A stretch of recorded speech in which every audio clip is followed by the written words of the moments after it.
Alamin pa po natin ang ibang detalye kaugnay ng gumuhong gusali sa Angeles, Pampanga. At para bigyan po tayo ng live update, makakapanayan po natin ngayong umaga si MMDA General Manager Nicholas Torre III. Magandang umaga, GM. Good morning po. Thank you sa oras ninyo. Good morning, sir. At good morning, ma'am. Good morning sa inyo mga tagapakinig. Yes, GM. Andre Felix po to, no? Sir, ano po yung latest? Narinig po natin yung ating News 5 correspondent, Brian Castillo. So on the ground, reporting wala pang tukoy na dahilan. But what is the latest update na pwede niyo pong maibigay sa amin dito po sa search and rescue operations matapos ang inyong inspeksyon mula kahapon pa po doon sa gumuhong gusali sa Angeles? Well, sa ngayon ho, medyo nagdo-double time na tayo dahil nakita nga namin may mga nakapenetrate na tayong mga tao doon sa loob.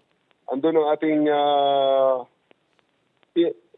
yung Public Safety Division, mga rescuers natin, at dinala na rin natin ang ating mga equipment doon, listening devices, hoping na may marinig pa tayong mga ingay na feedback galing doon sa mga tao. Kasi kahapon, hirap na hirap tayong i-penetrate kasi napaka-unstable ng lugar. So, ginamitan na natin ng mga ibang equipment para matanggal yung mga nakapatong sa taas, yung mga scaffoldings, para ma-penetrate natin yung ilalim. Dahil natukoy na rin naman natin kung nasaan ang barracks, nakita na natin ang mga kagamitan nila. At kahapon nga, may na-extricate na tayong aso, buhay yung aso, dahil maliit na naman ang butas na kailangan nun.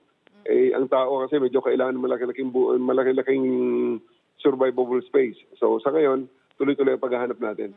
GM, doon po sa unang investigasyon po, paano po ba talaga ang naging pagbagsak nitong gusali na ito? Tinitingnan pa ng... Yan ay malalaman natin sa buong investigation. Pero nung makita natin kahapon lang, ang nakita kasi natin doon, sideways ang pagbagsak niya dahil natabunan niya yung kalsada na tabi niya, tapos nag-cross ang mga debris doon sa kabilang hotel. Kaya may nakuha ring isang patay doon na naka-check-in na foreigner. And ano-ano ulit po yung mga equipment na dadalhin po natin ngayon doon sa site para po if ever ay makakita pa po tayo, no, hopefully, ng mga survivors? Actually, kahapon pa, dala na natin yon. Andun na sa atin, hawak na natin yung mga equipment na yon. Ang ginagamit na actually yun, yung vibroscope. Yung vibroscope natin, yun yung manipis natin na camera na pinapapasok natin sa mga maliliit na butas para matingnan kung ang mga void spaces doon ay may mga tao or may mga ingay. Pagkatapos, meron din tayong vibraphone na inilalagay natin sa mga debris, sa taas ng debris, para malaman kung may magde-detect na mga mahihinang ingay na kahit na konting tok-tok lang sa mga bakal o semento.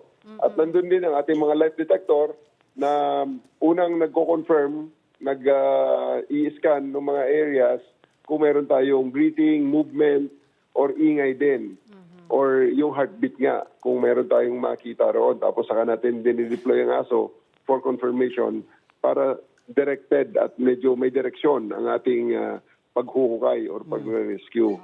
So, ando na kahapon pa yon. Tapos, meron tayong LRAD na inilalagay na dinala yung long-range acoustic device, yung malakas na sound, malakas na trompa natin, para kahit papano, kung may nakakarinig sa atin doon sa ilalim ng mga rubbles na yon, malaman nila na sila ay hinahanap at nandyan lang kami para makapag-feedback din sila sa pamamagitan sa paggawa ng ingay, pagpukpok ng mga bakal or mga semento sa tabi nila. Oo. Mabilis na lamang po, GM, meron po bang na-detect mula po doon sa mga ito pong heartbeat detectors at saka long-range acoustic device o LRAD na signs of life po? Kahapon nga, may nahukay nga tayong aso. Yun pa lang, unfortunately, aso nga okay na rin. At least ang pet, nakita na natin, malapit doon sa... At ina-expect natin na malapit na rin lang ang mga amo niya, ang humans niya doon sa ating location kung saan nakuha ang aso. So ngayon, nakapenetrate ang mga tao natin. Nandun sila sa ilalim ng gumuhong gusali na yun at naghuhukay na sila ng mga possible na mga sana ay survivors pa. GM, kanina po narinig nga natin yung ulat ni Brian Castillo.